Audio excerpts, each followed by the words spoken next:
This is a Ben Frank Connection presentation.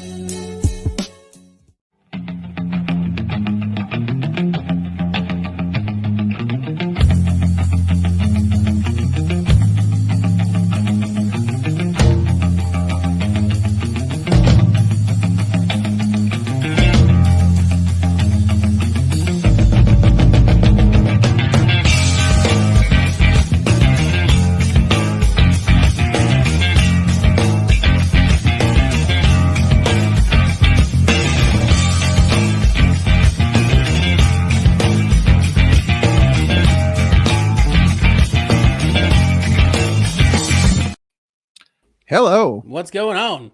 Hi there. Thanks for joining us. Welcome. It is not Sunday. It is Saturday. No, it is Saturday night. It is a different time.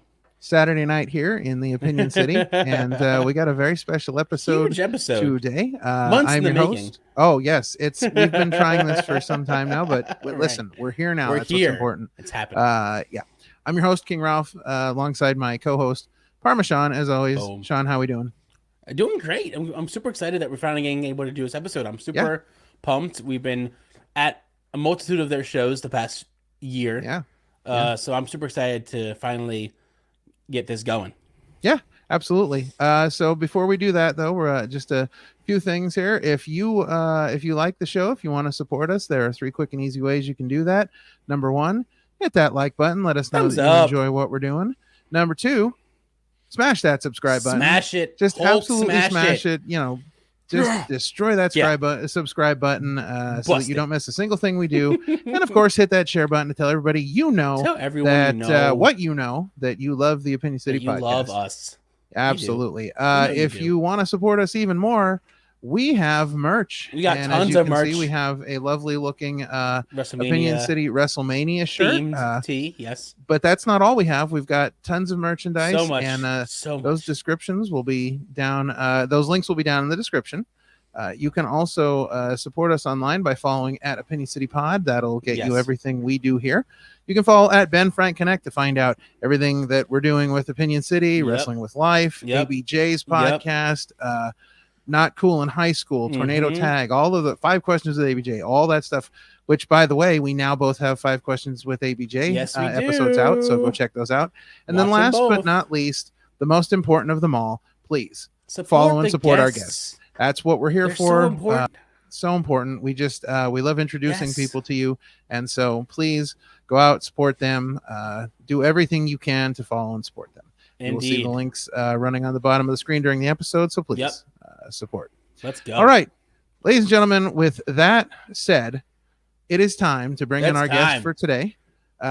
We have, as Sean said, we've been following the LVAC for quite some time now, we have been super excited to get this gentleman on the show to talk a little bit about the LVAC and what's going on this year in 2024. So let's bring him in. It is Chris Regec from the LVAC.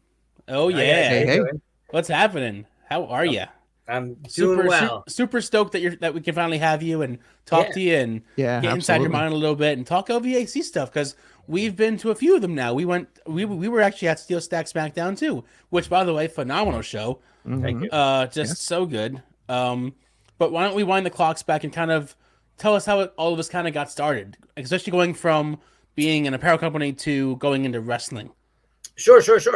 Thanks for having me just to sort of backtrack to that. I know you guys chased me for a while and I didn't make it easy on you. My schedule is nuts and I appreciate the persistence, because it is a nice opportunity to come out here and shoot the breeze, I appreciate that. And also just to promote some shit and, tap into an audience that you guys have. And I appreciate that opportunity as well. Of course. Of course.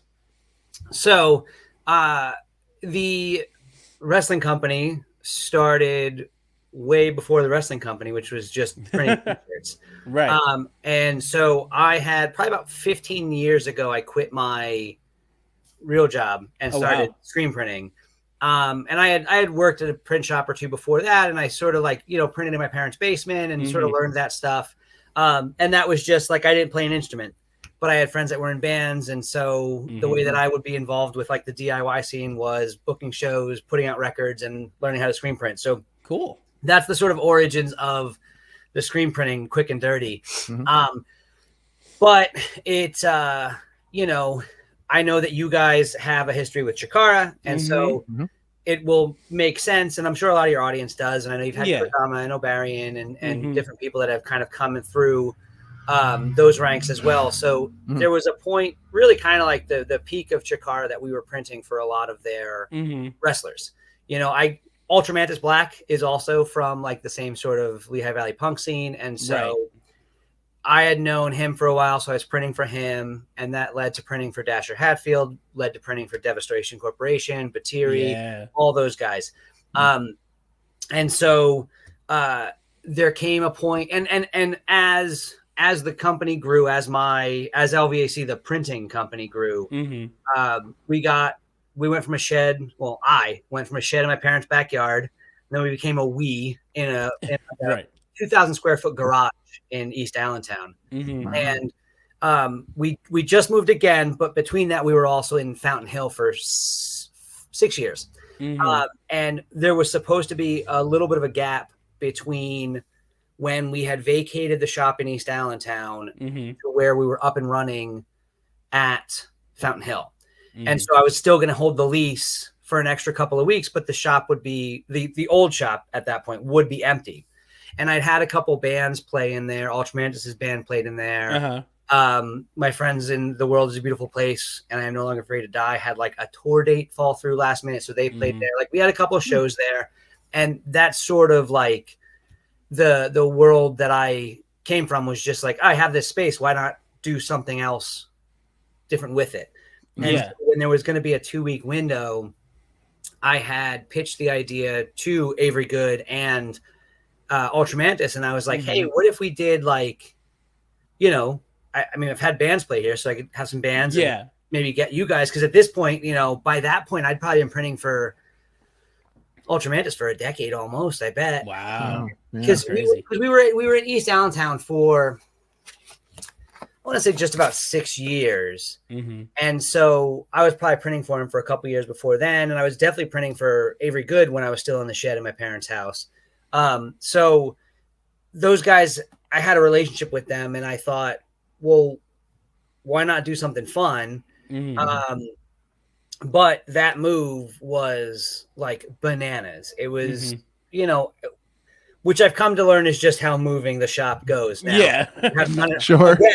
I realized, like, oh no, it's like going from the shed to the East Allentown garage was very easy because it was me and like 2 part-timers here and there. You know, my parents' shed was the size of a 1-car garage. Oh wow! So to go from that to anywhere is very easy, but to go from a 2,000 square foot warehouse to anything, like 2,000 square feet is a lot of crap. You know what I mean? It was more, it is more staff, more moving parts. So that move was pretty much more than I had bargained for. So the idea, we just ran out of time, you know, and also I didn't know anything about promoting wrestling. I didn't know about the ins and outs. Like I didn't know that Pennsylvania, I mean, I knew Pennsylvania was a hillbilly state, but I didn't know, believed that wrestling should be regulated the same way that boxing and MMA are.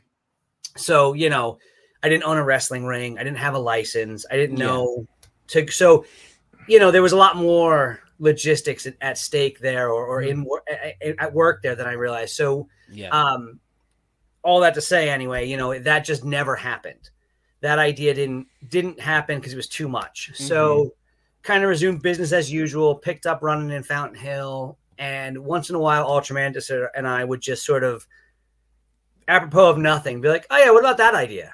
You know, and it just sort of didn't die. Sure. And my friends were starting to become members of Sokals, and they made the introduction to Steak, who's the president there. And I pitched him this idea, which is exactly what became Let's Hang Out, which was just what I wanted to do at my old shop, which was some wrestling and some bands. And his response when I was like, would you let us do wrestling upstairs in their, you know, their little banquet hall? His response was like wrestling, like Stone Cold and The Rock wrestling. And I was like, well, Well, yeah, essentially, easy there, buddy. Whoa. Right. Little more bootstrappy and DIY, but yeah, a little bit toned down. Yeah, and he was just like, yeah, sure. And as I've become as I've known Steak more and become friends with Steak, I realize that he, that's very indicative of him. He's just like, yeah, let's try it. What could go wrong? You know what I mean? Yeah, right. And so we did it, and that was, I guess, summer of 2018. I think. Ralph, were you around for that? I did not attend, but I was I knew of the show. Okay. You were at Mall Madness. Yes. Which I think was a year. That was the summer of 2019, I think. I believe so. Yeah, that was that was crazy. Yeah, that show was really fun. But so we just, we did it at Sokol's, and no advanced ticket sales. We I think that both Ultramantis and I just sort of viewed it as like exercising demons. It was just like we have this idea in our head, and if I don't know that, he's very kayfabe. You know what I mean? He's very like protected about stuff, but like correct, yeah. He's been involved in punk for many years. He's released records. He's gone on tour. Like he has the same sort of fool's heart, you know what I mean, where you get an idea on something and you sort of have to chase it down just to work it out, Sure. And I would, the very first sort of like grimy underground wrestling shows I ever went to, he was involved in. It was the BWA, and they were renegade, under the radar, in a warehouse that did punk shows, and so I think that was in him, you know what I mean, through both through the wrestling side of things and just like the DIY punk thing, and so we did it, and it somehow it worked, and it was very much like that first show, more than any show after it, was very much like calling in favors.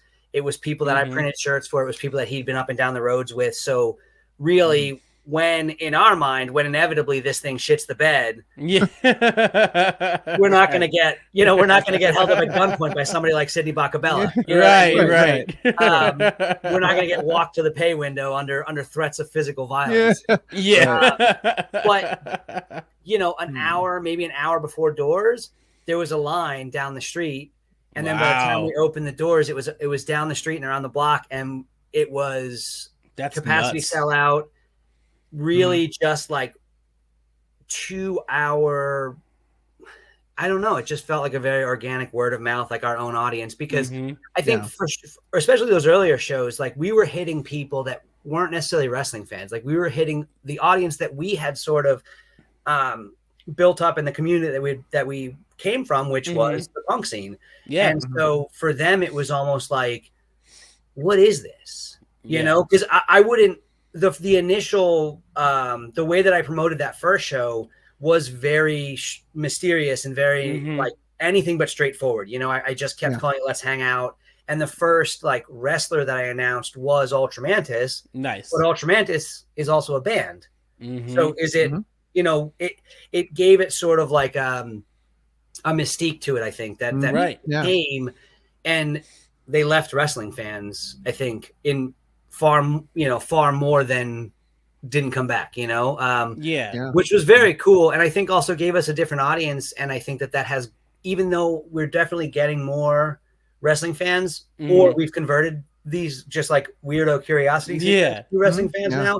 Like, I think that our shows, and I would hope that, not that other shows aren't cool, but like, I would hope that our shows are like a little unique, and you guys can vouch for like, oh, absolutely.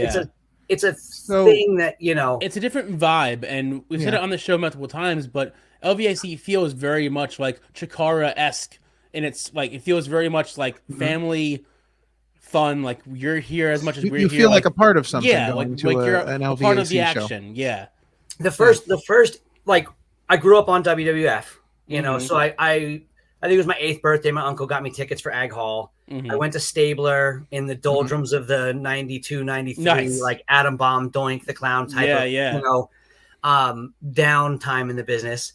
But I sort of checked out when I got older, like I think a lot of people do. And then the like Ultramantis and Mr. Zero and Dragonfly, them being involved in the punk scene and also in wrestling sort of made it a little bit of like a casual curiosity sort of thing, but like a novelty for sure.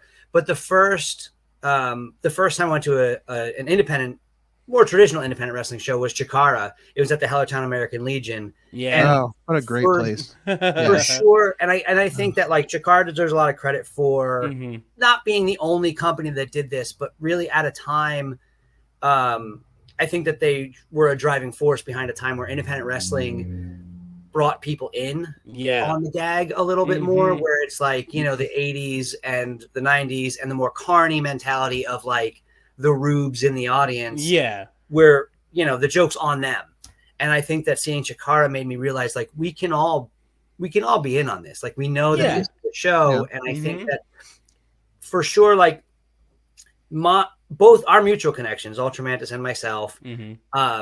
And after that first show, Havoc got involved in this stuff too. So like same thing, like he still kind of comes from that. Like he was in Chikara for a while. And so there's a natural organic connection where the bulk of Mantis's wrestling career, probably, I mean, that Chikara was his home promotion, and being in the Valley, like Chikara was the promotion that I saw and that resonated with me. So I think that, you know, it was and all the people that we had connections with through my printing and through his wrestling, like, you know, our shows were guaranteed to be in that same sort of spirit. I think that we've made an effort to be different than, but I still consider it pretty high praise when someone says like, this is the best of Chikara. Like this is, we remember this. Oh, that's the perfect way to like, say it. Yeah.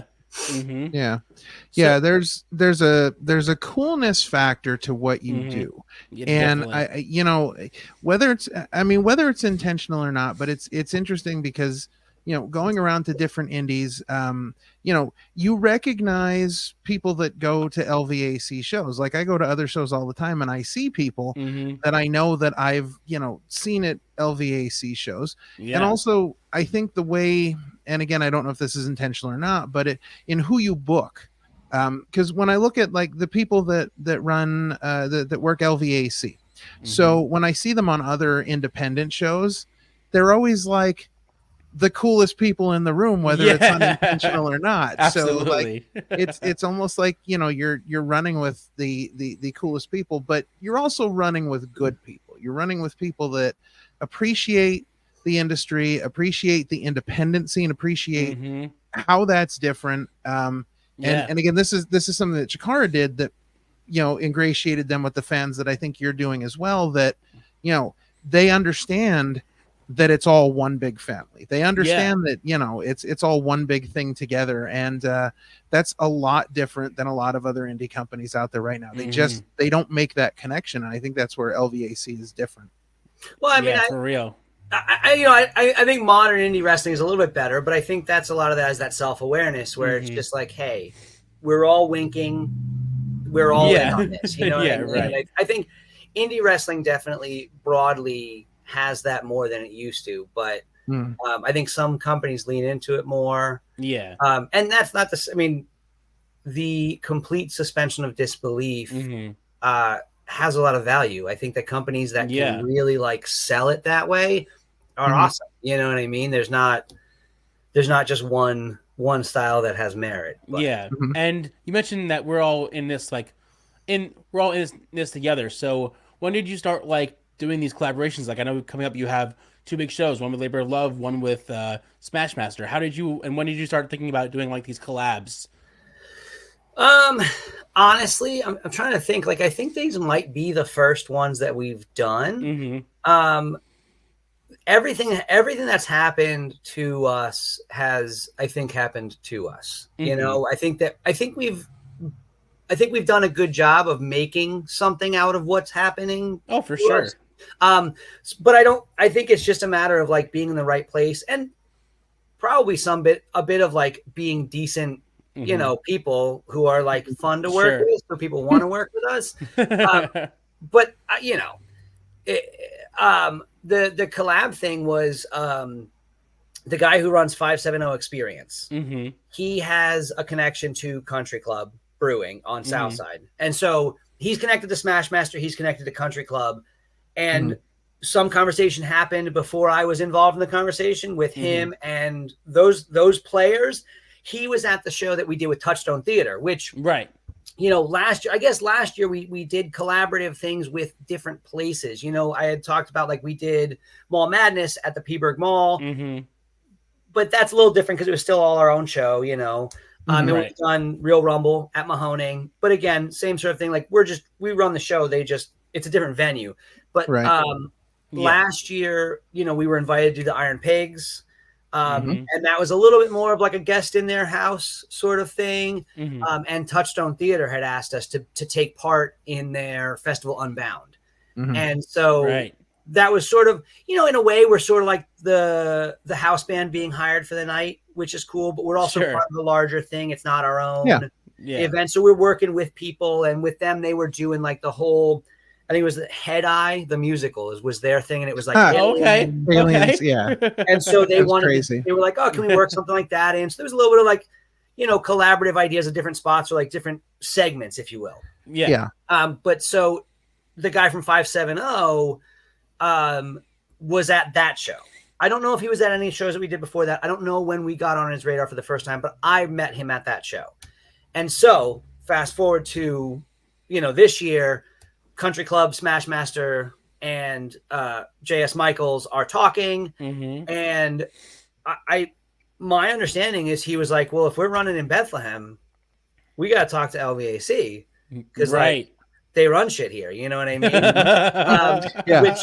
Which is wonderful. It's I mean, it's an incredible compliment. You know what I mean? That of course. He had enough fun at our show that, and that he understood. And I think this speaks to the modern, you know, independent wrestling mindset of just like, he understood that it was more together. You know, we could do more together than if he just ran sort of like in our town. You know what I mean? Whatever. So they invited us to do it. And so they're going to do a couple matches. We're going to do a couple matches. And I had pitched the idea of like, let's keep our own vibe. So like they came up with the name of Let's Get Smashed with the Let's Hang Out sort of play on that. And I was like, you know, I mean, how do you argue with that? It's like so obvious, you know? And, but the one thing I said, so last year, 2 years ago when we ran at Weyerbacher, we had wanted to call the Champion Cream Ale, the beer that they made for Dan Champion. We wanted to call it the Champion Chugger. And they were like, nice. They were like, binge drinking, you know. Right. Well, you know what I mean? Like, as soon as somebody says it, like, oh, right, that makes sense. You know what I mean? Like, that's not my world. So, like, whatever. So that's why I went with Champion Cream Ale, and that show was awesome. But so I was like, before we get nuts with this, like, make sure that Country Club is okay with this name. And they ran it by them, and they were like, yeah, that's fine. You know, it's a show name. It's not, you know, maybe that's less tied to them than the actual beer name. I don't know, but they were cool with it. So it's like, okay, cool. So it's Let's Get Smashed, Smashmaster LVAC, but our shows are our matches are gonna be our matches. The graphics are gonna look like our stuff, which we announced one already. I'm gonna announce one probably when we get done with this tonight. Okay. And then the Smashmaster graphics have looked like Smashmaster graphics. So I thought that was fun. And I think that they first got on my radar because I saw them run at the Circle Drive-In up in Scranton. Oh, okay. Yeah. Now, it was after we ran at Mahoning. I'm not going to say that they stole our gimmick. Oh, well, it's not, we've had enough shots fired on this show. So. But seeing that, I was like, oh, cool. Like, they get it that, like, this exists in funny places can enhance this thing. Yeah. And, you know, so I was on board when they pitched it to us. It's just like, yeah, of course, you know. And then Labor of Love, I am friends with Vlad Radonov, have been for years. He's wonderful. Chikara connection. Right. And like one of the good ones forever. You know what I mean? Yeah. He was involved. I don't think he was on our first show or two because he's just a little further out, you know. But he was a big part. He for sure like brought a level of I think recognition or like a level of professionalism and experience to that role once we brought him in. And he has been dealt somewhat of a shitty hand, and so he's going through it. Yeah. And Billy Avery, Labor of Love, reached out to me and said, I want to help. Do you think we could do this? And, you know, I mean, our wrestling shows, the budget for a wrestling show is crazy. So it always sort of, I'm sure, you know, I mean, it's a lot of talent, and nobody is, you know, kicking it into their retirement fund off of these indie wrestling paydays. Yeah. But a little bit, a lot of times ends up to be a lot, you know? Right. But I said, sure, you know, like if you think that we can do this and make a dent and help our friend, then let's do it. And so that idea sort of started. We started looking at the calendar to see what our other dates that were lining up looked like. He looked at his calendar, and excuse me, you know, Billy has been on our shows since early on as well. He, you know, Commissioner Chris Regec, the character, right, early on in the Wrestling is Fun era of like where Chikara was sort of gone and splintered. Commissioner Chris Regec was Jordan Gordon, the manager of the Flames of Love. Nice. Which is, you know, Billy and what's Andy? I forget his character.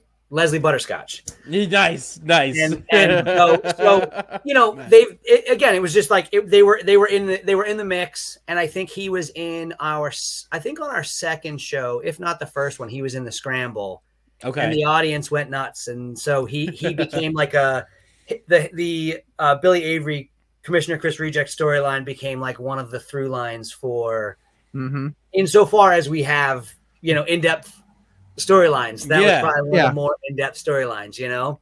Billy actually has a moment that is caught on a Let's Hang Out. Ralph, you know what I'm talking about. Yeah. There's a moment where Billy Avery comes out, grand entrance, they're all singing his theme out, and he goes to Ralph puts his hand out, and then the singers actually transformed the song into about Billy being nervous to shake this guy's hand, and he was going for the hand.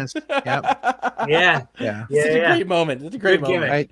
I love when you made Billy cut the grass at the Mahoning. Yeah, that was great. That was amazing.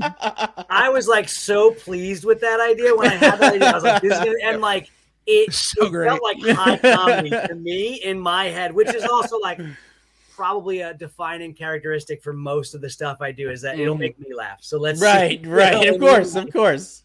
But thank you. I'm glad you liked that. You know? So we are gonna talk a little bit more about you know, your shows this year. I just wanted to throw this out there quick because I just found it, and it's a Vlad Radnoff story. And so 1 year at King of Trios, you know, they always do these what they call the fan conclave on Saturday mornings, which is like, you know, their version of the fan festival. So I went just because of circumstances being what they were. I accidentally noticed that I kind of resembled Vlad, so I actually went and cosplayed as Vlad. Nice. And got my I picture love with that. Love and, that. It was so good to the point that there were people on the other end of the building that saw me from behind and came over to talk to me because they thought I was Vlad. The best. But Vlad is such a great guy. We'll talk a little bit more about that show then. One of the things I wanted to ask you, because I think this is really interesting too with the LVAC, you don't run monthly shows, and that's by choice. And you're not, you know, a lot of other companies, you know, feel like they have to run monthly shows all the time. But you had mentioned in a previous conversation that you and I had that you know, you were really happy with the schedule that you had now. And I know last year you ran more shows than you ever had before. But you're very happy with running, you know, 4 or 5, 6 shows a year. So talk a little bit about, you know, maybe how you came into that decision and what keeps you kind of motivated to do it that way. Well, I mean, there you go. a big part of it is just being convinced that the next one's going to be the one where the bottom falls out. Oh, no. You know, I mean, people you are can't going to think get negative. you know, You can't think negative like that. Come on. listen, that's, you know, I think the only person that's more defeatist in that sort of mentality than I am is Ultramantis. So, right. Like, how long is this going to hold out, you know? But that's part of it. Yeah. But also, I mean, like, we got offered something to do a monthly show last year, and I told Havoc, I was like, I need an active wrestling promotion, like I need a hole in the head. Like, right. I run a t-shirt printing business. Mm-hmm. I run a record label. I don't need, I mean, the record label is like hobby status, but still, it's right. Yeah. I don't need to, you know, I am the club liaison for Sokals. Mm-hmm. So any of the shows, any of the events that are like the more like DIY punk oriented, like that stuff goes through me. Somebody books a quinceanera, that's through the club, but like, I'm a liaison for shows at the club. So it's like, that's more time, you know, and sometimes once in a while, it's good to have like a shred of a social life or like downtime. Yeah, of course. So, and Ultramantis is an adult with a job. You know what I mean? Sure. Havoc is an adult with a job, has 2 kids and a wife. You know what I mean? Yeah. Like everybody, I think that for us, we didn't start doing this because we thought we could be the next big thing. You know what I mean? Right. We just did this because it made sense to us to try it. And when it worked, it's like, well, I mean, who are we to argue? Let's keep on trying. And then as it builds on it, we get more fun opportunities, you know, like the Mahoning thing. I mean, we print shirts for them. So there's a relationship there. I've been going there for years, even before we printed shirts for them. So there was a relationship there.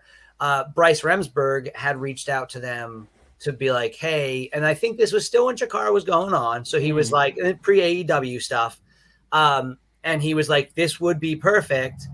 And it never quite got to fruition. And then he went to be a big fancy TV star. And he passed it to me. He was like, here, take this idea, run with this, try to. So like coming out of the pandemic, or, you know, still going on, but like coming out of that first lockdown where nobody knew what was going on. And the only real, like the stuff that felt worth the risk or the stuff that felt minimal was outdoor stuff. So that's where, you know, the first Real Rumble kind of came out of that. So we started doing this because we have brainworms that make us want to do dumb shit. Yeah, of course. Not because we think, I don't want to quit my job. I like my job. You know what I mean? And Ultramantis doesn't want to quit his job. He likes his job. Like I don't, you know, this is not, I'm not trying to be a full-time wrestling promoter. You know what I mean? Because it made sense.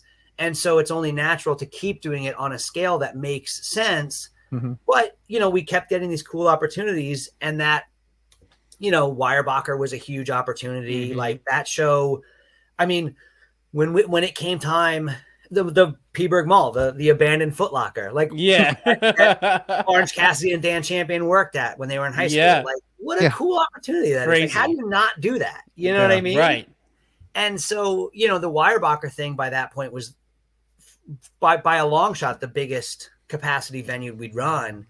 And I remember thinking like, oh man, like how are we going to fill this place? Yeah. You know, but it all came together and it was awesome. And, you know, we packed the house. It was probably more people than I've ever been in that building at one time. Wow. You know, probably still to this point, you know what I mean? And that's a cool thing to do. And then that sort of led to Steel Stacks, which was also, again, a huge jump for like the biggest venue we'd ever run. And Arts Quest is sort of like, you know, Arts Quest is sort of like a lightning rod in this town. You know what I mean? There's definitely no share or no shortage of haters on Arts Quest. And there's, you know, no shortage of things that you can poke at and point to and be like, oh, they screwed, you know, whatever. But like, they came to us and it was just like, this is such a cool opportunity for like us to work with you guys, and you're going to give us an opportunity to do something so much different. And we're going to give you guys something that you've never done here before. So isn't that fair? And they were, you know, like they were enthusiastic and they were stoked on it. And after that first show, I think it exceeded everybody's expectations. So, yeah, you know, absolutely.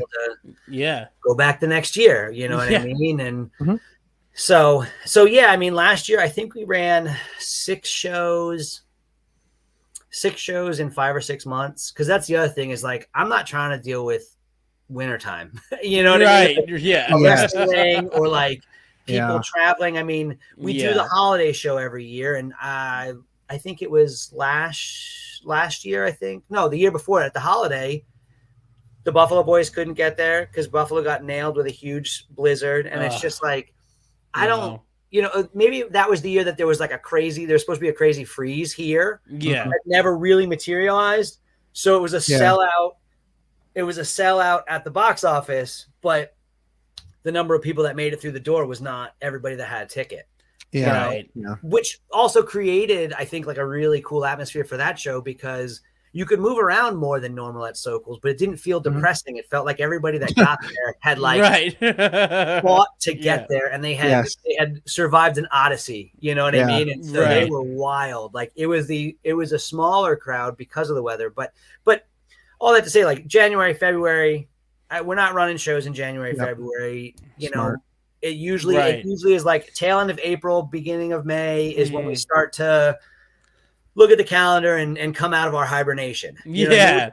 I think it's also like kind of a Chikara thing by accident. You know, they were the winter break, and I don't know. I've never asked Mike why. You know what I mean? Right. But it's logical. I just don't want to. It's probably the same reason. I mean, I would think so. Right.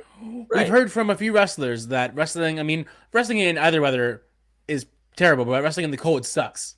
Yeah, and the travel. Like if we were based in Alabama or the Carolinas, like you're right. Like, the day of the show or the day before the show, we get a foot of snow. Well, you're screwed. Yeah. You know, and that's or somebody like Buffalo gets a blizzard, and then it's just like cool. People that I like, that I care about, are now taking their lives in their hands. Right. Get out of here. Going to save it, yeah. So we really only run like half the year. So 6 shows is like that's a lot. By the end of the run last year, I think that the last one of the year was Steel Stacks because that was in September. Yeah, and like I was tired. You know what I mean? Wasn't there a Festival Unbound not soon Festival Unbound was the week after Steel Stacks. Yeah. So you had those 2 shows like back to back. That's right. So it's like and that one like, it rained or it was threatening rain. Yeah, it was. So everything moved inside.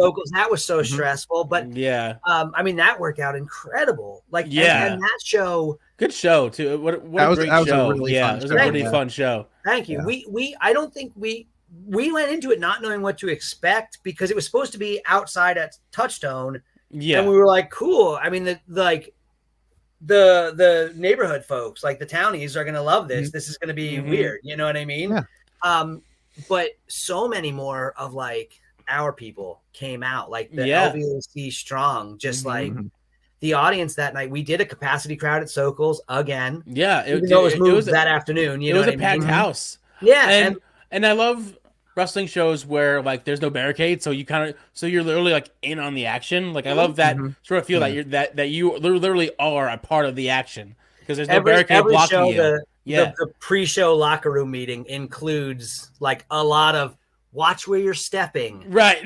Like watch where you're swinging your feet because like these people and like if you're going out, make sure they know you're going out because. It's a second to get moved. You know, there's that many bodies in there. Yeah, I went to support my buddy to support King Ralph here. He did his first big commentary gig over the weekend. I did some commentary, and there was a moment there. The last match was Tony Deppen in the main event, and it was like a no rules match. So they were wrestling. I'm telling you, all over this place. Yeah, and there was a moment where I was filming the action.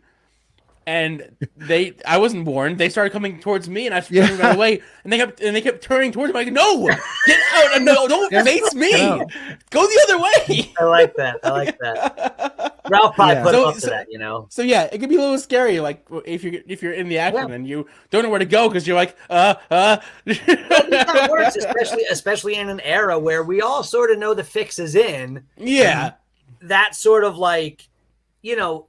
the WWE is seeing Aerosmith at a stage. And like independent wrestling is seeing bands in a basement. Yeah. Right. Yeah. No, you're right. Absolutely. But like that little peppering in of like the physical danger. Right. It brings you back from that. Oh, I know this is all a show. Who cares? It like sucks you in where you're like, oh, you know? Yeah. Yeah. So let me ask you. So the mayor of Bethlehem was at the Festival Unbound show. He was. What did he think of the wrestling action? Did you get to talk to him at all? Was he into it? No, I haven't talked to him. We have mutual friends. He's a pretty young guy. Yeah. So I know Dan Champion pitched the idea of having him walk him out at Steel Stacks 3. Mm-hmm. Nice. I may beat down a path to his door and see if we can that's pretty awesome. money like that. You know what I mean? Yeah. Maybe attaching a politician to the top baby face is not a good idea anymore. I don't know. Right. I think Billy's one of the good ones. He's a good dude. Yeah. Right. But yeah, no, I mean, that was super, super funny. That was a Touchstone thing. Like he comes to the Festival Unbound, like, they did something earlier, I think that week outside of City Hall in the Hero Plaza between the library and City Hall. So like that was all them. But yeah, I couldn't believe that he was in our wrestling ring talking to aliens. Right. Yeah. We were there watching and we were like, what is happening? What is going on right now? We're just standing there. I'm like, insane. I don't know what I was like, is this part of the show? I don't understand like what's going on right now. Yeah. The alien thing was a little crazy. The alien thing was a little out there. Yeah. I mean, from what I understand, he got a kick out of it. And I mean, that audience was, like I said, like a lot of our people came out, but you guys were there. Half that audience were like straights. You know what I mean? Like, just like community people. Like, you know, I mean, I think Touchstone hits like that older hippie audience. You know what I mean? So there was a bunch of gray ponytails in attendance, and sure. Well, it was interesting because at one point, 3 police officers came in and they're standing they're standing in front of us. No, well, they're standing in front of us and they're watching the show. And I don't know what happened. I think we made a joke about giving them one of our business cards. So I walked up and started talking to them. Yeah. They had no idea what was going on. Like I had to explain LVAC to them and what was going on. Like I spent a good 5-10 minutes telling them all about what this was. Yeah. That was I guess they come to Touchstone events, you know what I mean? Because it's outdoors and it sort of makes sense and it's you know. Well, they seemed really excited about it once I told them what was going on. They thought it was, they were into it. So that's always good. Right. So I think with your idea of having multiple, 4 or 5 shows a year, I think you're hitting on something that you may not even intentionally realized you hit on. Because if you talk to a lot of wrestling fans that remember when there were just 4 pay-per-views a year, it made them so much more special because there were only a few of them. You had a good bit of time between them. So it was something for you to look forward to, like, oh, hey, we've got like 3 months until the next, let's hang out. Like we're just waiting in anticipation. So I think that's part of what, draws people into it a little bit. Yeah. I mean, I guess if it becomes like must see TV as a result of that, I mean, that's amazing. You know what I mean? I also think like if people want to go, I mean, there's PPW up at the Slatington Farmers Market. There's, Smash Master has a bunch of shows. They just announced a bunch. There's GCW is, easily an hour away. You know what I mean? So it's like, I don't necessarily think that we need to contribute to an already crowded field either, especially with our approach to it. You know what I mean? Like, I don't know the folks behind those companies, but they run more than we do. So I sort of assume that they're a little more serious about it. Right. I would assume that it's Brett that runs GCW, right? Like I assume that Brett Lauderdale, I assume that he doesn't have a job. Like GCW is crazy. You know what I mean? Yeah. So it's nuts. I don't want to compete with Brett because we'll lose. Like you know what I mean? So I think that there's a different, and also I think that also speaks to our audience where we are wrestling for people who don't yet know that they're wrestling fans in a lot of cases. And those people, even when we convert them, I don't know that they have the appetite for a show a month like clockwork. You know what I mean? But for sure, I mean, running every month is I think too much for our audience, Mm-hmm. and more certainly too much for us. Yeah. You know? So hopefully it works that way. You know, it's nice because we live in a world where there's room for everybody right now. Right. Oh yeah. So that's always, you know, it's always good because, you know, people and there are people who love to go see, you know, multiple shows and multiple companies. Yeah. And like keep up and stuff. It's good that they have that option. Yeah. Yeah. My friends Missy and Skylar, they help with our shows a lot. I'm sure that you guys are intertwined with them somehow on social media. Yeah. Yeah. They bought the full pass for the GCW thing for Mania Week. And I was like, Missy, you're nuts. How can you handle this? And she's just like, you know, and she was just like, these names, these shows, like, how could I not? And I'm like, I'll sleep next week. Right. Yeah, Exactly. Like that's pretty much what it comes down to. You know what I mean? So there are definitely like, there's plenty out there for people. And so, you know, we're just an odd little side dish once in a while. That's great. Absolutely. You mentioned that, you know, not only do you do the apparel company, you also do the rest of the shows, but you also do the record company. How mentally do you juggle all that and like figure everything out? Because that's got to be a lot some days to have to worry about the show, plus, you know, the shirt side of it, plus, you know, the record company, which is kind of a hobby, but it's still there. Right. It still exists. Yeah. No, for sure. And the label, like that I haven't actually pressed a record in a couple of years. Like I've repressed some stuff, and I still get a couple orders a week. You know what I mean? But I think that in a way, like LVAC, the apparel company, and also LVAC, the wrestling company, have sort of squeezed that. Like they've filled the role that had more for me at the time, or, you know, the industry has just changed too, where it's just like, you know, I cut my teeth on like 7-inch records and super DIY, like photocopy cover type of stuff. And I think that I'm like a press kit or like a booking agent, like get the fuck out of here. That's, you know what I mean? Like, and anymore, it's like all about streaming numbers. And so I feel like a dinosaur in some regard, you know what I mean? So how I balance it is just that I was like born a lunatic.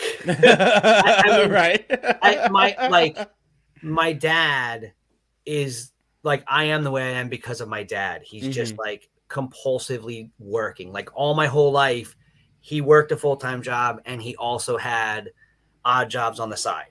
You know, and also that my whole life, my mom had a full-time job too. So it's like, I think I was just raised to be like nuts. You know, I am terrible at going on vacation. I'm terrible. Like I just can't. Same. I can't come down. And now after, you know, I started the label in 2001. And while that never really became a job, it was always something to do. Right. And then, you know, the screen printing company was, you know, it's sort of nebulous. Like I said, I quit my job 15 years ago or so. So like, that's when it became real. But even before that, when it was a side hustle, I was a projectionist at the Carmike 16, which is closing, RIP. Right. Like I was a projectionist there. And then on my days off, I would screen print my parents' shed. So like, I'm just wired wrong. Like I'm just wired wrong. I've broken my brain to the point where I'm just like compulsively doing stuff. And I think that's, the balance is that I fuck a balance. You know what I mean? What's balance anyway? Right. Like I'm just an imbalanced person. Right. All right, so let's transition here. Let's talk a little bit about what's going on this year for you. Of course, we discussed your first show, which is coming up in 2 weeks, which is Let's Get Smashed. Let's Get Smashed. Yep. Yeah. Obviously, lots of things going on there. As you mentioned, you announced one match already. Yep. So what do we have on the card so far? I know that Smash Master, I think, announced 2 matches. Okay. I don't remember what they are. I remember it's Riley Crow, Adina Steele, and Tommy Vex are the players involved, but I don't remember the you know, how they align.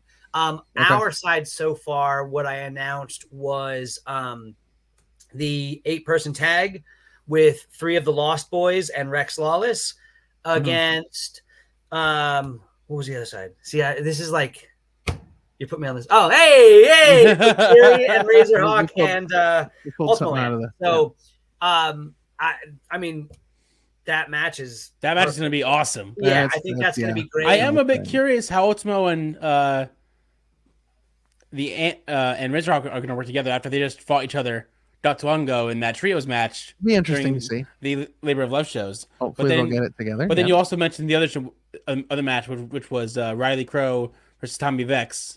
There it is. I knew it was like an intergender. I knew Tommy was an intergender, but I didn't know if he was against Adina Steele or Riley Crow. Right. So there you go. Cool. Yeah. So, and this is a benefit for the Lehigh Valley Humane Society. Mm-hmm. Yes. Yeah. So admission is free. We're just asking that you make a donation to the Humane Society. Mm-hmm. Yeah. There was talk at one point of selling tickets, but I thought it would be nicer if we just opened it up and said, give what you can give and come on out. And I pitched that to 570 and he was into it. So we're going to do that. I think that we're going to try to have, like, I'm going to make an event shirt that we'll try to sell. Just try to, try to go to the well a little bit more and get people to dig in and pull out some money. Sure. And, hopefully we'll raise a bunch for the Humane Society. That's awesome. Now, do you have shows sort of already in the works after the show in May? Yeah, the next show after that is June 14th at Sokol's. Okay.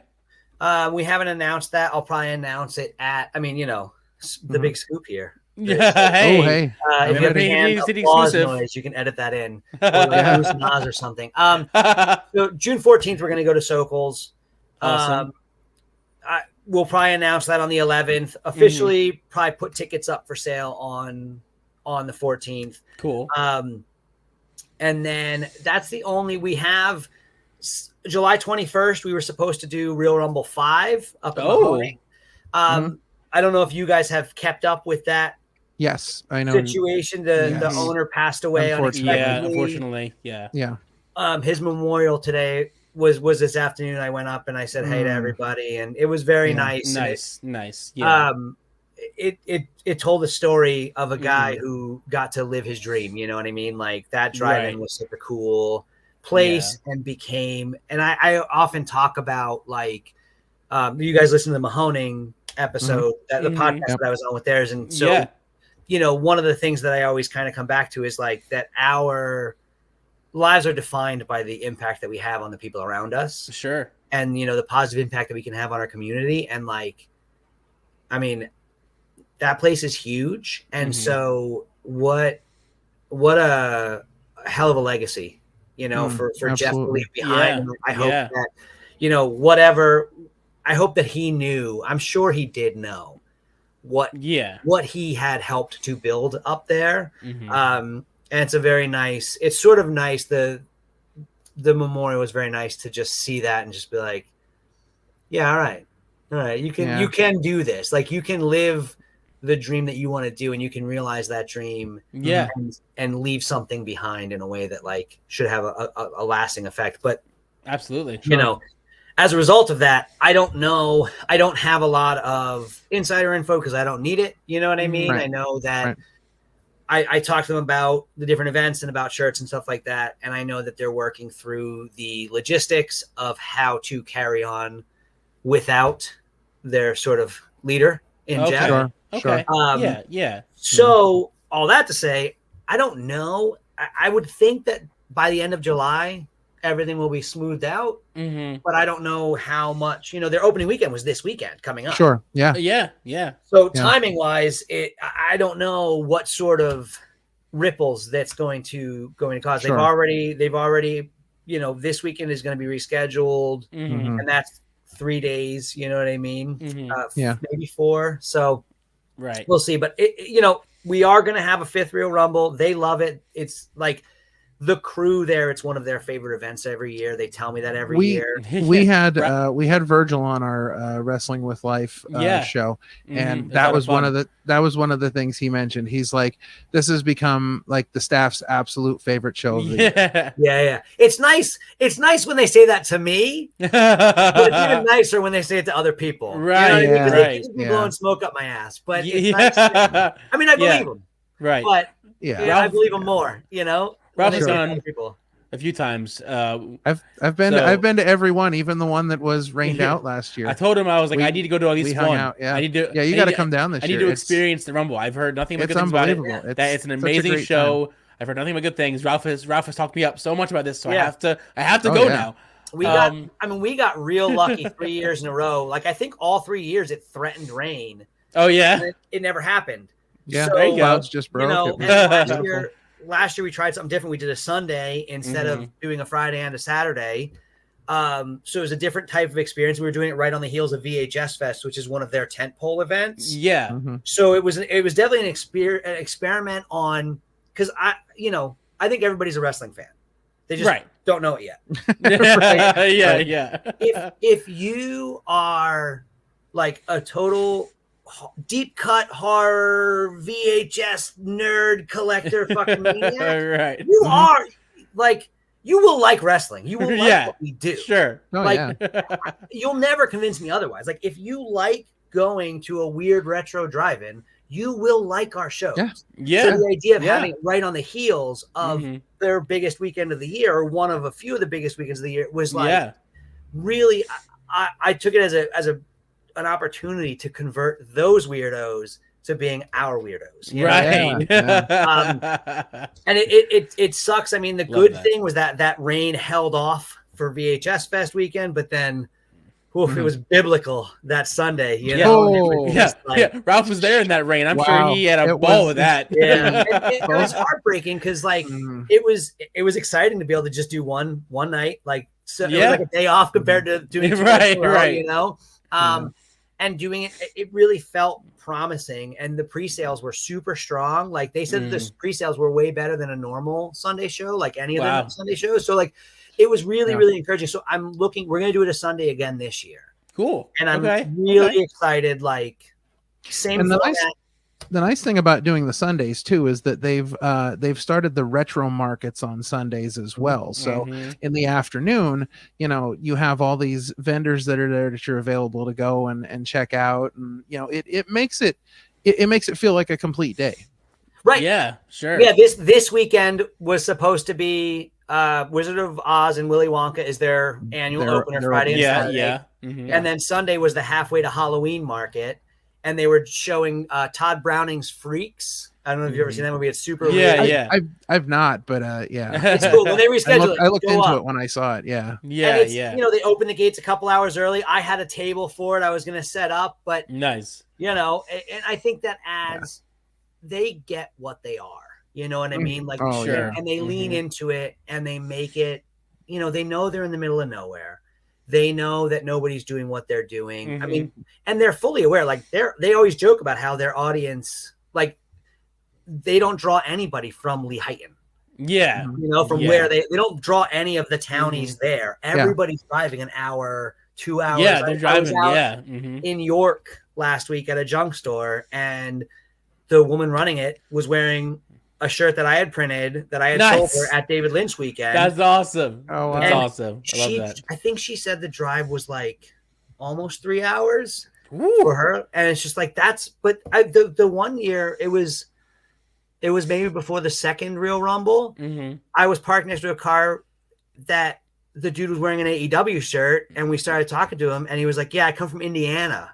Wow. Oh yeah. And he's like, I know about your wrestling shows. I really want to come up for one of those, but I didn't get to last year or whatever. And he was just like, but Indiana is insane. Yeah, that's crazy. The first year that you did it, I was walking around and just listening to people talk, and there were people. Now the other thing about the Mahoning is that if you pay a few dollars extra, you get to camp out overnight. So if you're coming from a distance, you don't have to go home that night. You can stay there and camp out. And there were like 2 or 3 carloads that had driven down from like upstate New York, and somebody was like, "You came from upstate New York," and they're like, "You don't understand. We don't have anything like this."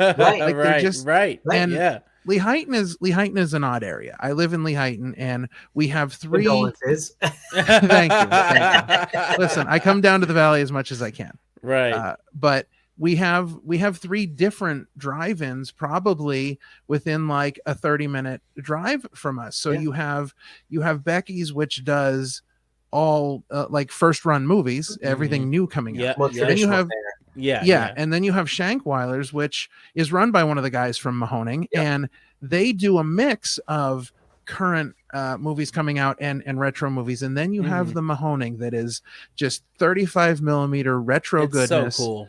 They do things there that you wouldn't see anywhere else. Right. And I definitely like something also unique in what you're saying is like, not only do we have 3 cool family owned, like independent drive-ins in like a stone's throw, but they're also cool with each other.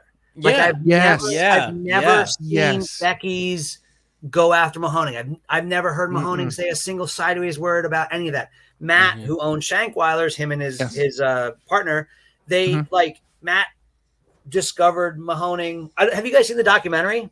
I've not seen the documentary, but I know the story of how he found it. But I'm gonna have to see the documentary because I've heard the story. It's incredible. So it's so cool that like there's not only are there 3 drive-ins in this small area, but it's 3 different flavors and 3 different approaches and 3 like that are all have that mentality of we're just gonna do what we do and that's gonna make sense. Well, and look at that's amazing. You know, the Mahoning hit 75 years. Shankweiler's is celebrating 90 years. Like it's insane. It's you know, just to think what we have here. Just you know, it's incredible. But all right, so we've talked about Let's Get Smashed. You told us about June 14th, which is a new announcement. Scoop. We talked about the Mahoning. We're hoping to see what happens there. The other show you talked about, of course, the Comrades for Vlad, a benefit for Vlad Radnoff. See a lot of great faces on that poster. A lot of really big stars in the area here as far as the independent wrestling scene goes. Yeah, and I think people that it makes perfect sense, like people that have a history that's intertwined with Vlad. And that were enthusiastic. You know, to be honest, I haven't even seen the final roster. It's been busy at the shop since the move, you know, and it's every week I think next week it's going to be easier, and it ain't easier. So, right. Billy did a lot of that, but I know it's going to be labor of love for sure. I think unabashedly, not that we invented anything, but unabashedly ripped us off. You know that format. And like, you know, that's Billy, an exclusive. That's right. Well, but here's the thing. Billy's the kind of guy that if I go up to Billy and I'm like, "Hey, did you rip off LVAC?" and he'd be like, Yeah. No, he told me before he did it that he was going to do it, and I was like, "Fucking hey, I don't own this," you know. I mean, like, right. You know, I mean, it's Eric Cannon, First Wrestling, right? You know? Yes. He's been doing stuff I didn't know about it. You know what I mean? Like, because I don't keep tabs on stuff really well, but he does the same sort of things too. I'm sure he was doing it before. It's whatever, you know. Listen, bust there's nothing original in wrestling anymore. No, that's steal something from fact. somebody. We just had that conversation. Yeah, well, that's really a fact. Right. All right. So we've gotten those shows out of the way. What else can you tell us about on the horizon for 2024? We have been invited to come back to Steel Stacks. Hell yes. So there will be a Steel Stacks 3. Yes. We have not signed the contract or anything like that. So, but we have been invited back. Yes. Hell yeah. And that, if I'm correct, that's Big Dan's final bow. Yeah. So he says. So he says. I always say, I keep telling him nobody really retires in wrestling. You know what I mean? That's also very true. I mean, at this point, the never say never trope, even the wrestlers are like, yeah, I'm retired, but am I really retired? I don't know. Yeah. Like they always have an asterisk. Like even we're gonna be interviewing them coming up, but Phil Insane recently just announced his retirement, but he even said it at the end. Am I really retired? Yeah, I don't know. Like, yeah, that's exactly what he said to me. I'm like, what? So you're retiring? So what does that mean? And he's like, well, I don't know. Really retired. Come on. I mean, as long as you don't have as many retirements as Terry Funk, then you're right. You know what I mean? That's the benchmark. that's a lot of retirements. Listen, you'll call Dan up and you'll say, listen, we're doing this show. We'd love to have you. I know you're retired. And he'd be like, well, and you'd be like, there's beer. And he'd be like, okay, I'm in. I'll bring the vest. We'll fill it up. Do it for charity. Right. Like, all right. Yeah. Listen, no, I think that I'm excited to have him around. Because I think that he'll play a role just like Avery Good still is around. You know what I mean? And we'll work him into maybe non-match stuff here or there, or there, you know, there's an opportunity, or he'll probably still help us build the ring. You know what I mean? Because that's who Dan is. You know what I mean? Yeah, exactly. Yeah, Dan's everywhere. I think that's the part of wrestling that he doesn't need a break from, is hanging out with his friends. You know? What I mean? I think that he needs a break from the bumps and bruises and the miles in the car. You know, I think that, you know, and his weird announcement, the way that he just like off the cuff said, I'm taking a spot that somebody else should have. And I think that's who Dan is too. Like, he's not going to hold on to it just out of, well, I earned this. I'm owed this. It's just right. You know, he's definitely not like that at all, and it definitely shows that like he just wants to. He literally just wants to hang out. Hang out. I mean, he was great. He was a great heel. Like, I mean, he was our top heel for the first couple years that we ran. Sure. He was so much fun to boo and so much fun to shit on. And you know, but this is who he is. You know what I mean? And I think that came across, and that's why it was so much fun to boo him. You know what I mean? Yeah. Because, like, this guy's not actually an asshole. I don't think you know what I mean? It's like, but you know who else was so much fun to boo? Is that, you know who else is so much fun to boo? Avery Good. Yes, I had the first-hand experience of watching his second last match at Steel Stack SmackDown and seeing that the best intro, and oh my god, that's such a cool entrance. I love that it fades away, and then when people boo, he's like bring it back up, and he comes back up, and I'm like, it's so good. I mean, you actually had the opportunity to be his first last match, which is pretty cool. The Weyerbacher, the brewery. Yep.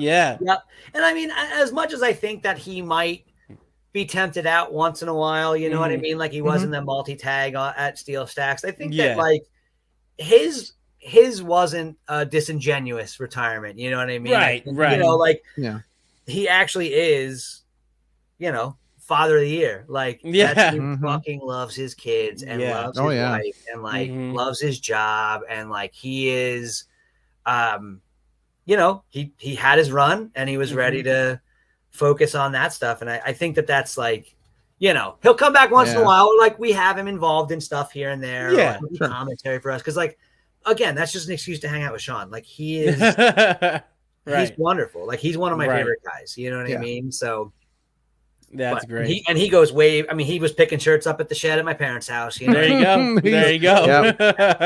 Right. And I think I think that like, I think Ultra Mantis was already like Ultra Mantis by the time that, you know, Avery Good or Dasher Hatfield started breaking into that Chikara stuff. Right. So like, those two are super close, and like, you know, I think that Ultra Mantis sort of had a hand in like breaking him in, as they say, you know. Yeah.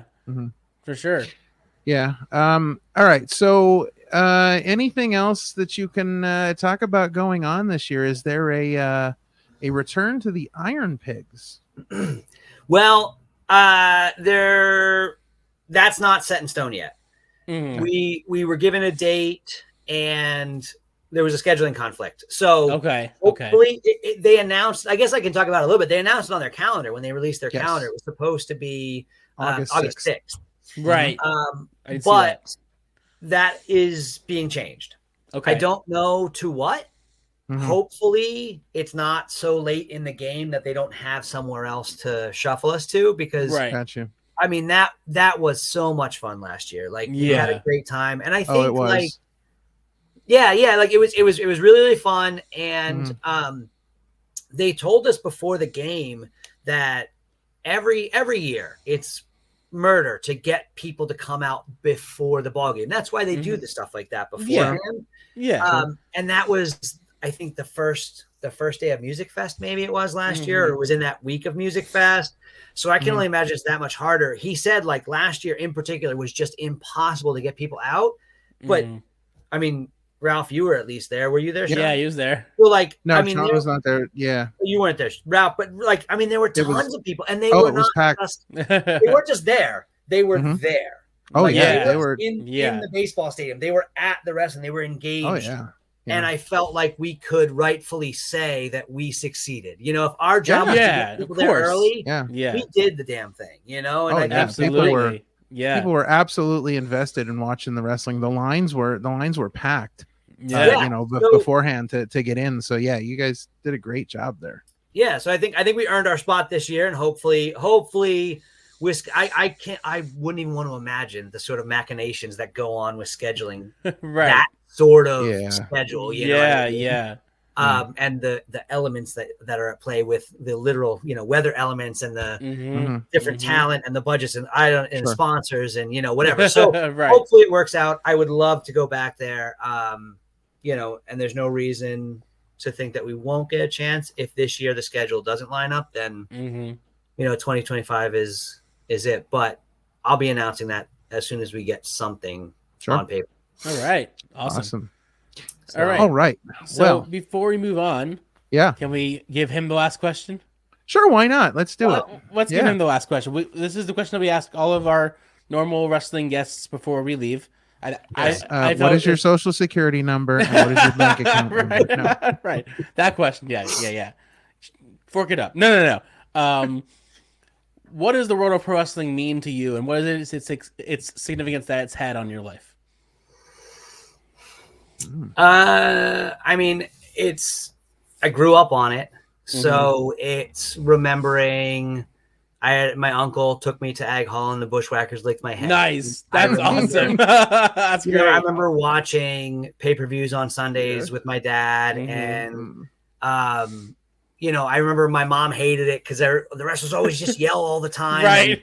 My maternal grandfather watched it when she was a kid and it scared her. So she, so it's like, there's the historic of like what I remember, growing up. And then just from a business standpoint, how it helped me at a time when the business was so young, building those connections and really printing for all those guys on Chikara and the connections that turned into outside of wrestling,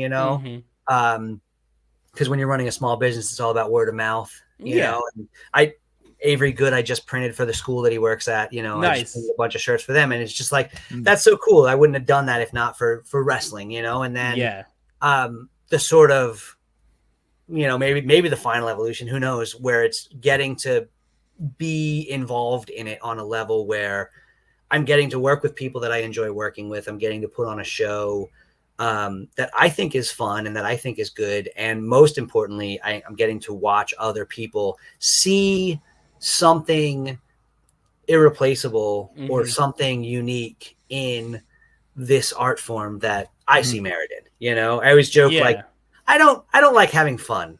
It's not for me. But I really like facilitating other people having fun. There you go. So it's like these shows are just another manifestation, another outgrowth of that idea of just like I love to see people get turned on to cool shit. Right. That I think is cool. You know what I mean? Like subjectively, I think this stuff is fun. I think that wrestling presents story and character and action and entertainment in a way that people don't think about. They think it's WWE, you know what I mean? Or they think it's, smoky bingo hall, right. Carney scam show shit. You know what I mean? Yeah. Sure. And so to introduce this idea to people, and I see people that don't live in the area anymore that I know started coming to our shows that now they like live in Philly or wherever. And I'll see them posting pictures of wrestling shows that they're going to. Yeah. And somebody that I know is now taking photographs at wrestling shows. And so that's a way that person is now developing their art and, building something that they care about in a sort of like a second degree ripple from me doing something that I like, you know, and that's that goes back to the whole idea of like our value is determined by, or is defined by, the impact we can have on people around us. And if wrestling is a way that I can have a positive impact on the community around me, then like, Jesus, that's amazing, you know?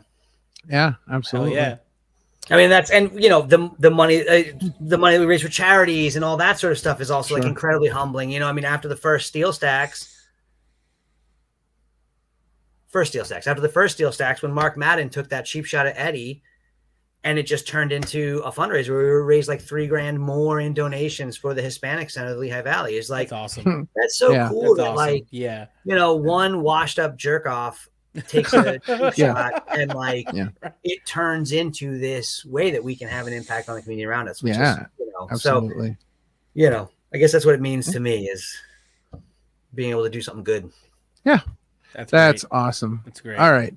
So we're going to take a short break here, and when we come back, we will be back with our main event, a very special main event today. Indeed.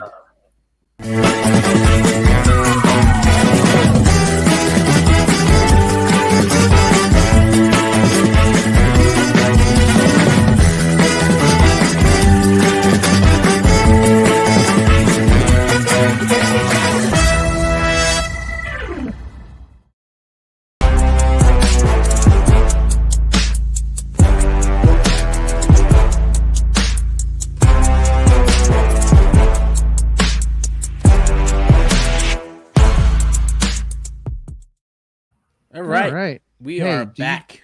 Do you want to have your... Oh, well, yeah, listen, about that. I lied. No, I'm kidding.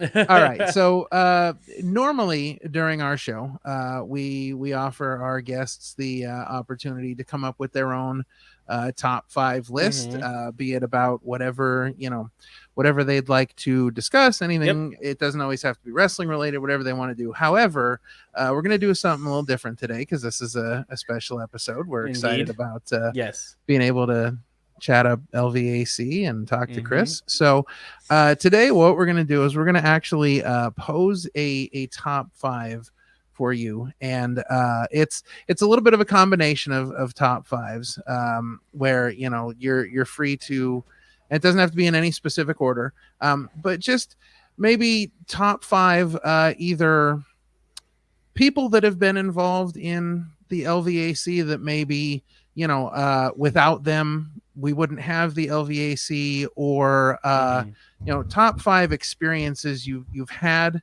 in running the LVAC that have been special to you. You can kind of pick and choose and take from those two. Okay. Jesus. Well, I don't know. I feel like I kind of rattled off a bunch of top 5 experiences, just like turning people on to stuff. Getting to see my friends do amazing things is like building friendships with people through printing shirts and wrestling events, and then seeing them do incredible things. I mean, Orange Cassidy is like the number 1 on that list, because it's like, absolutely, he's that dude, you know, he's the best. And like, he's always been unbelievably nice, unbelievably supportive. And then to see him, you know, be this huge star on TV is amazing. Yeah, you know? Absolutely. But there's Willow, there's Bryce Remsburg, you know what I mean? There's these people that like you get to see, and so good. So being able to build relationships with those people and make friends, like make friendships, and then see those people. So maybe that's number 1, is just seeing this sort of scale of these people. That's just really cool. Killing it. You know what I mean? Yeah. I mean, and then, you know, the backside of that, like getting to work with Eddie Kingston at Steel Stacks 2 was incredible. You know what I mean? He's a guy I didn't know. Now, he obviously came from this sort of area through Chikara, goes way back with Ultramantis, Larry Sweeney, you know what I mean? Right. So like, but getting to work with him was great, because he is, I mean, he could not have been nicer. He could not have been more gracious. He was fantastic. So, And the speech he gave that night. Unreal. I mean, there might not have been a dry eye in the house after that. Like it was such an emotional moment. Mm-hmm. So I think like on I guess like one would be seeing people that I already knew, that I already had a relationship with, seeing them elevate to that next level is number one. Number two is maybe getting to meet some people that I wouldn't necessarily know that are already on that level and just be like, yo, that motherfucker is like real. Like absolutely. The Steel Stacks backstage area is like a fucking maze. And so I had to take Eddie out for on a smoke break before the show, like either between autographs or before the autograph signing thing. And a fan came up when he was there smoking a cigarette, and it would have been very easy for him to like blow that kid off and just be like, you know what I mean? Not today. But like he engaged with him and had like a real ass conversation with that kid. That's like, awesome. That kid is going to take that with him. You know what I mean? Oh yeah.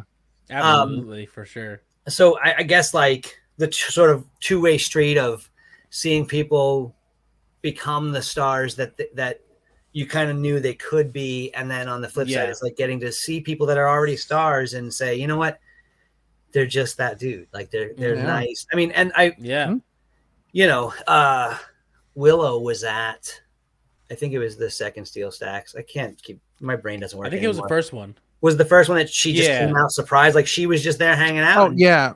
And she was like, "Hey, would you?" And we were like, "Yeah, of course." You know what I mean? Right? So yeah. You know, she kind of fits into both of those categories. Yeah. You know what I mean? But Jesus. So other moments. What was the question again? So I got two of them. You know, anything that kind of sticks out. You know, special experiences you've had through this. Yeah. You might not have, you know, thought of or done, you know, had you not been doing this kind of thing. I mean, I didn't really ever see a time where I would get an opportunity to work with Arts Quest the way that we did for the Steel Stack shows. So those have been amazing. And I think that also, you know, so like that's sort of the Iron Pigs thing too. Like, so number 3 might just be like these, when right after the Steel Stack show was announced, I went to like a barbecue at my parents' house, and I walk around the backyard, and the very first thing my aunt says is, "Oh, so you're running at Steel Stacks, huh?" Right. Nice. So those there are certain things, and you know, Ralph, you're close enough to the Valley, so like you get like when you work with Arts Quest and Steel Stacks, you know, that's Music Fest, that's a big deal. When you work with the Iron Pigs, like that's a big deal. So there's these funny things that like we could sell out Sokals every week. And my Aunt Rosie would never notice that. You know? But and like, you know, I was a fucking nightmare as a kid. You know what I mean? Like I was a total fuck up. And so there's to hit that sort of point where the straights, you know what I mean? Like the normal people see like, oh wow, you know what I mean? And that, people take notice. And that's a cool thing. And I think that pays dividends with the business, you know, the printing business as well. So it's like, so that as far as like, it's opened different opportunities to legitimize LVAC in a way that I didn't necessarily pay a lot of mind to, or like think would be in the cards for us. And of all things, wrestling has done that. You know what I mean? Yeah. So that's a crazy thing. I don't know. I mean, I guess like the flip side too, like with the same thing as the wrestlers, like Orange Cassidy and Bryce and Willow going on to do crazy things. Like some of the bands that we've worked with, like Mannequin Pussy and Soul Glow are on tour right now, and like Mannequin Pussy are fucking huge. Yeah, they are. They played our first, getting pretty big now, and they played our first wrestling show. You know what I mean? Awesome. So that's another thing that's just like. But I think that kind of runs through, because like I've been around doing the stuff that I've been doing for a long time, and so to see people that are far more talented than I am, like get further along that road than I think we probably thought was in the cards is very, very cool. So yeah, you know, and then let's see, I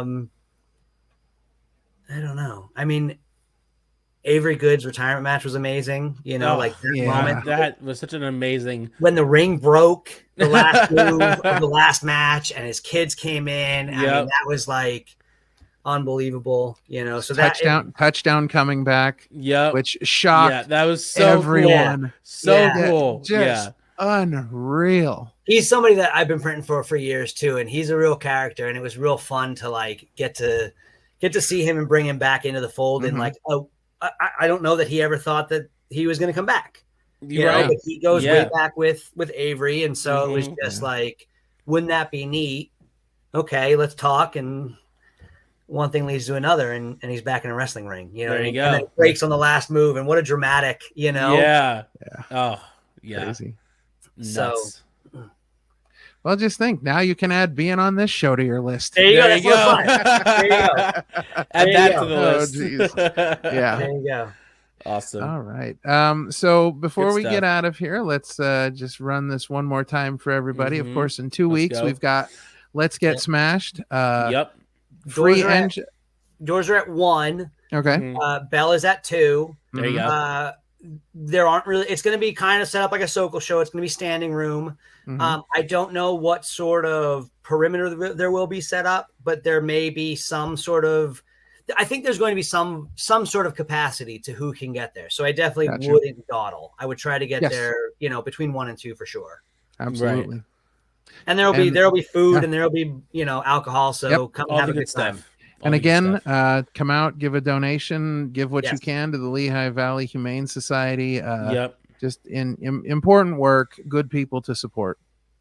And then, of course, tickets are on sale now for the Comrades for Vlad. Yep. That is that's at Neshaminy Creek. They've hosted Kaiju Big Battle, but neither us or Labor of Love have ever worked with them, and they're apparently, like, from what Billy says, they're very excited. So that's going to be really, really fun. That's cool. Another different place, another different opportunity in somewhere that we've never run before. New people, new audience. Yeah, and for a cause that's near and dear to everyone's heart. Absolutely. Of course. Like, of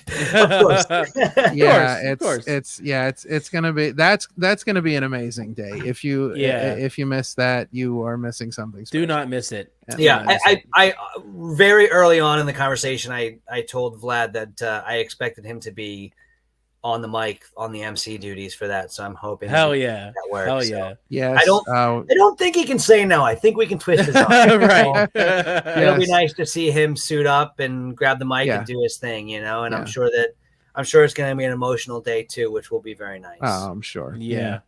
And then just to throw this out there before we get out of there, we got a show tomorrow. Tomorrow afternoon, 3:30 p.m. Eastern Standard Time on our YouTube channel. It is episode 52, our interview with Phil Insane and Kim Carnage. Indeed. And we will discuss the trope of wrestling retirement among many other things. Right. So that'll be a fun time.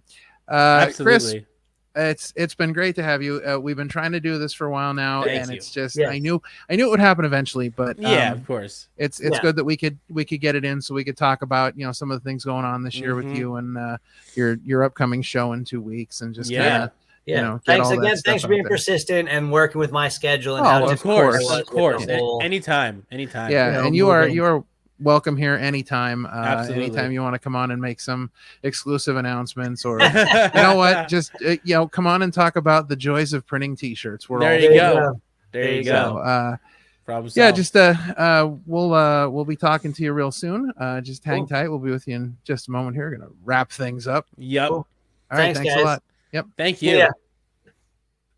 All right. A lot of fun with Chris. What a great episode. Fun. What a great episode. Did a nice deep dive of the LVAC. It's always so many good shows. About. They're just such a good promotion, and I just love their vibe. Again, I said earlier they have a very much a Chikara family feel kind of vibe, and that's the kind of vibe I want in a wrestling show, where you feel just as much as part of the action as the wrestlers. Yeah. If you've never been to an LVAC show before, you have some great opportunities coming up. Also great opportunities to help some people, help some organizations, which is important to everybody involved. So please, get yourself to an LVAC show.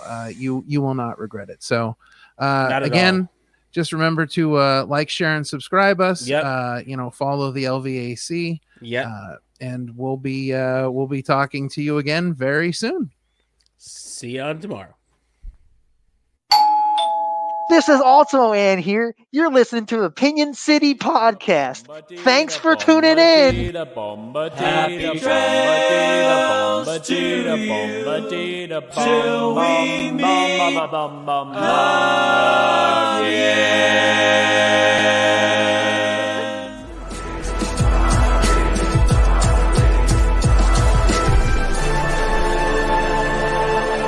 Hey, thanks for watching this presentation. Like, share, and subscribe for more.